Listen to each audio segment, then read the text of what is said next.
La problématique de notre livre a été d'essayer donc de décrypter l'opération intellectuelle par laquelle des gens qui détestent les Africains se présentent et paradent dans les médias et dans leurs livres et dans leurs discours et dans leurs articles comme des panafricanistes.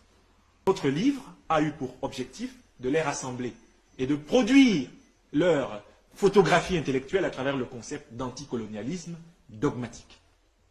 Dogmatique en ce sens que la haine prétendue de l'Occident n'est qu'un voile pour cacher leur haine de la démocratie. C'est la démocratie qui libère. Ce n'est pas la grande gueule, la pantalonnade permanente à la télévision.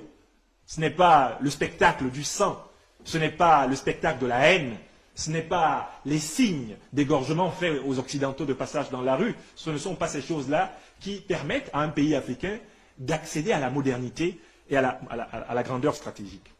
Nous avons remarqué que ce qui vous importe, ce n'est pas le développement de nos pays, nos différents pays africains. Je vais vous prendre le cas du Cameroun. Nous avons quelqu'un qui est à la tête du Cameroun depuis plus de 40 ans. Il a déjà plus de 90 ans. À cet âge-là, qu'est-ce qu'on peut encore faire? Nous tous, nous savons qu'il est malade. Mais vous allez voir ces panafricanistes le soutenir. Parce que pour ces gens, tout ce qui importe, c'est d'être contre la France. C'est tout. Tu peux emprisonner des opposants dans ton pays. Tant que tu dis, la France doit partir, pour eux, tu es un bon président. Tu peux modifier la constitution à ta guise dans ton pays. Tant que tu dis, abat la France, pour eux, tu es un bon président. Tu peux détourner les fonds publics. Tant que tu dis, abat la France, pour eux, tu es un bon président.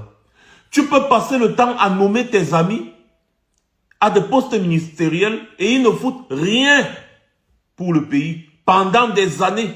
Mais pour certains panafricains, surtout ceux qui sont tous les jours sur les plateaux d'Afrique Média, eh bien pour eux, tu es un bon président. Tant que tu dis abat la France. Tu peux détruire complètement ton pays.